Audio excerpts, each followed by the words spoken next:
Hi everyone, I'm Rick. I'm a photographer, filmmaker, and as of fairly recently, a new business owner. And what I want to do with this YouTube channel is document my journey through creative entrepreneurship in my new business and hopefully help a few other creatives along the way. The kind of things I'll be doing is looking at my successes, my failures, showing how I work and the kind of things I create, as well as the things I do to manage more intricate parts of my life, like how I move forward as a person and how I focus on my mental health as well. So I think the best thing to do in this first video is discuss the reasons around starting up a YouTube channel. So here are 7 reasons why I'm starting a YouTube channel.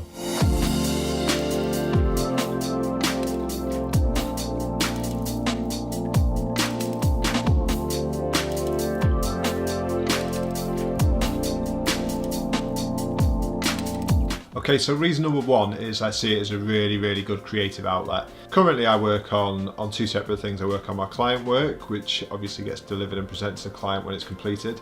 And then I work on my own stuff as well.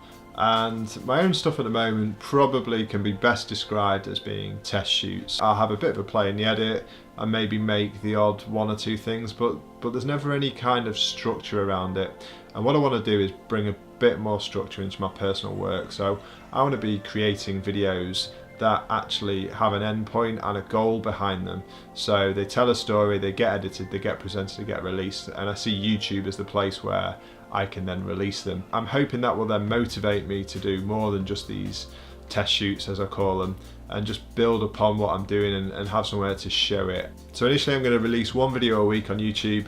That gives me a little bit of structure and it gives me a target to work to.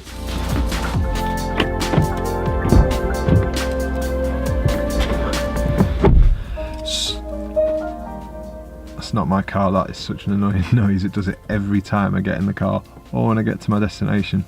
Anyway, point number 2 is about accountability. I've found over the last couple of years that I work a lot better when I'm accountable to someone. So as an example, a couple of years ago I had a personal trainer, and over that time, because I was accountable to him, my fitness and my health and my diet improved immeasurably compared to the stuff I do when I'm not working under a personal trainer. If I look at my work, when I do any client work, that's to a deadline, so I'll deliver my work in advance of the deadline. However, the other side of my work is the work for myself, and because there's no deadline, generally stuff's just unfinished or it just sits on my hard drive. Then I look at it like years later and there's just no kind of structure to it. So having a YouTube channel lets me be accountable in more than one way. So firstly, I'll be accountable because I'm going to say that I'm going to release a video every single week, so that then sets a bit of structure in place about producing a video every week. And secondly, if I mention in any of the videos that I'm going to do a certain thing or perform certain tasks, I'm accountable to you, the audience, and because I've actually said it, I will generally follow it through unless there's a very good reason for not doing. So yeah, that's the second reason, accountability.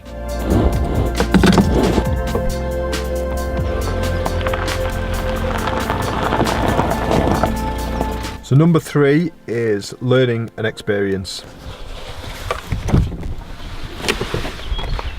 The act of repeating certain tasks over and over again inevitably leads to improvements, whether that be in photography, filmmaking, creativity, or just generally trying to improve your life. And despite meandering through my 20s somewhat, I am now in a place where I need to be constantly learning and constantly challenged, otherwise I get bored, and that boredom invariably leads to stress. And I've had some pretty stressful periods in my life recently relating to this, which I've been fortunate enough to overcome, but I'm now mindful of them occurring again. So I need to be constantly learning and moving forwards in that respect. Creating for YouTube will allow me to build upon the experience I already have and continue that path of learning that will push me forward. The more I do it, the more my filmmaking and editing skills will improve.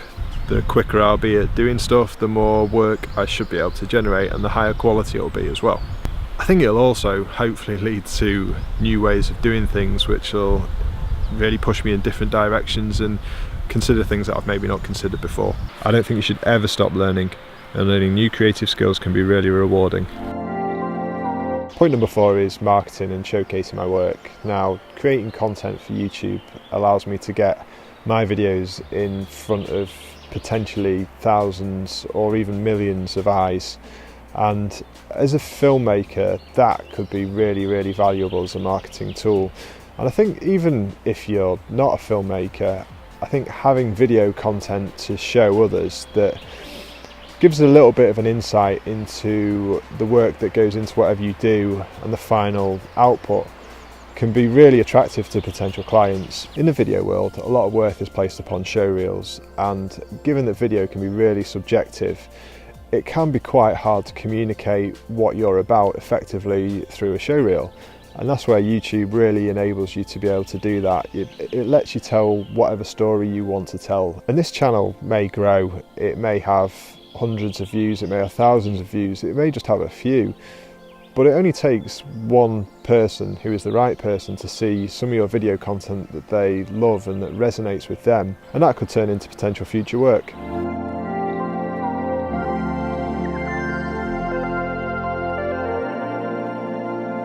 The fifth reason that I'm doing this is about connecting with people. So I've spoke to and met a number of YouTubers who have used the platform to collaborate with other creators and have formed some quite good friendships across YouTube. I think that's really important, to be able to meet up with like-minded people and create together and discuss ideas. And I'm someone that works for myself, so I spend a lot of time on my own, as do a high proportion of YouTubers. And as a bit of an introvert, which is why I'm in the forest in the middle of nowhere, I do quite like a bit of quiet time, and I need it sometimes. But it's not a good way of living if you're just on your own all the time. You need that human interaction, you need that social connection, and it's really important to have that, otherwise it can be quite negative for your mental well-being. And I think the community on YouTube is really important as well. I know you get some negativity at times, and that's just the case across the internet, but from what I've seen on YouTube, there's a really positive community of people motivating each other, asking the right questions, and just having really good wider discussions. And the contributors and creators also get involved in that, and that can spread to other platforms like Twitter and Instagram through direct messaging. So I do think there's just so much connection to be had through the platform, and I think that's going to be important for me going forward.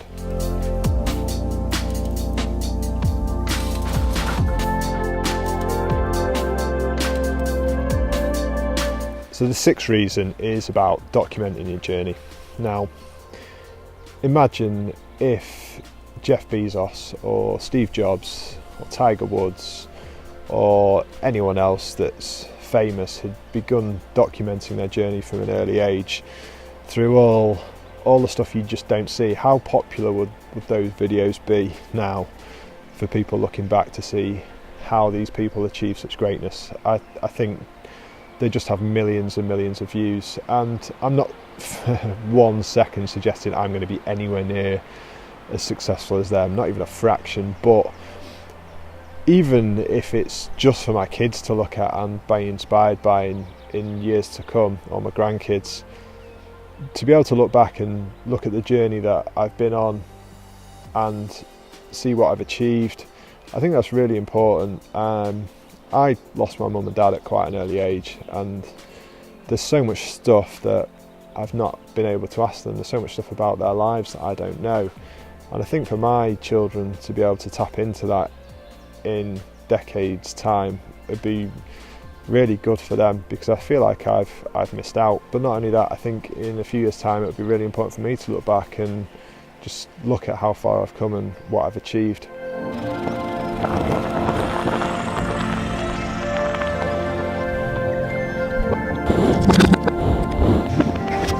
Number 7 is to inspire and teach others.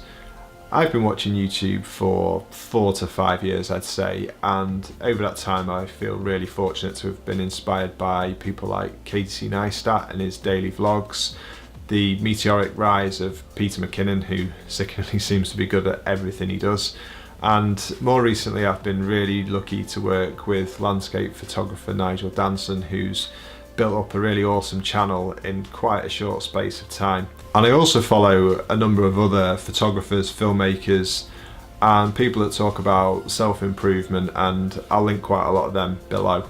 And the stuff I've learned from these people and from across YouTube has really shaped the direction that my life is headed in the past few years. I don't honestly think I'd be in this position that I am now without having learned all this stuff from YouTube. So if I can turn that around and inspire or teach just one person, even if it's just one small little thing, I think I'd find that incredibly fulfilling. That'll give me the confidence to carry on what I'm doing and hopefully grow this channel into something a bit bigger. I've got plenty of ideas for future videos, and as I said earlier, I'm going to release one every single week. If you subscribe, you can keep up with the channel a bit easier in that way. I'd be really appreciative if you could like the video or dislike it if you didn't like it, but if you do dislike it, please let me know the reasons behind it so I can improve in future.